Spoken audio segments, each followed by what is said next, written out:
আগস্টের মামলাটা আমাদের জাতির জন্য অত্যন্ত গুরুত্বপূর্ণ এই কারণে একটা হিনিয়াস ক্রাইম সংগঠিত হয়েছিল এবং তৎকালীন সময়ের বিএনপি সরকার দেশনেত্রী বেগম খালেদা জিয়া নেতৃত্বাধীন প্রধানমন্ত্রী থাকাকালীন সময়ে এই মামলার সুষ্ঠু তদন্তের জন্য তিনি এফবিআইকে এনেছিলেন এবং বিশ্বের অন্যতম আরেকটা সংস্থা স্কটল্যান্ড ইয়ার্ড তাদেরকেও আনা হয়েছিল।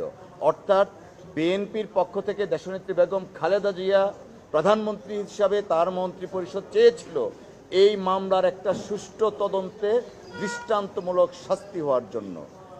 আনফর্চুনেটলি তখন এফবিআই এবং স্কটল্যান্ড ইয়ার্ড শেখ হাসিনার সাথে কথা বলতে পারেনি, ফরেনসিক এভিডেন্স নেওয়ার জন্য তার গাড়িটাকে পরীক্ষা করতে রিফিউজ করা হয়েছিল।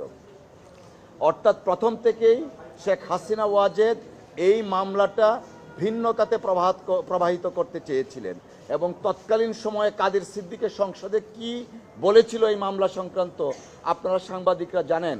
ভারতের প্রখ্যাত সাংবাদিক কুলদীপ নায়ার যুগান্তরে একটা কলাম লিখেছিল এই ঘটনাকে কেন্দ্র করে, সেটাও আপনারা জানেন। কেন হঠাৎ করে মুক্তাঙ্গন থেকে উইদাউট নোটিস তাদের পার্টি অফিসের সামনে নিয়ে গেল 15 মিনিটের ব্যবধানে, আর ওখানেই একটা বোমা সংগঠিত হলো। Unfortunate event. আমরা প্রত্যাশা করেছিলাম যে একটা ন্যায় বিচার হবে এবং প্রকৃত দোষীদের শাস্তি হবে, কিন্তু দেখা গেল যে প্রকৃত দোষীদের শাস্তি দিতে গেলে হয়তো ফলের বিড়াল বের হয়ে যাবে, যে কারণে শেখ হাসিনা তার রাজনৈতিক উদ্দেশ্য এবং প্রতিহিংসার হিসাবে জনাব তারেক রহমান সাহেবকে এই মামলায় অন্তর্ভুক্ত করলেন শুধুমাত্র রাজনৈতিক কারণে।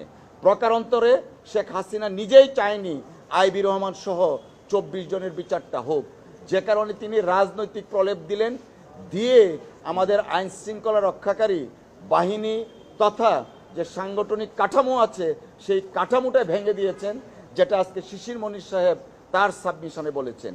আমরা প্রত্যাশা করছি আমরা ন্যায় বিচার পাবো।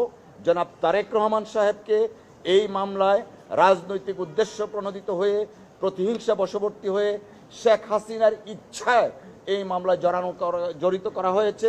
মহামান্য হাইকোর্ট বিভাগ তাকে খালাস দিয়েছেন। আমরা প্রত্যাশা করছি ন্যায় বিচার পাবো এবং মহামান্য অ্যাপিলেট ডিভিশন জনাব তারেক রহমান সাহেব সহ অন্যান্য আসামিদেরকে খালাস দিবে।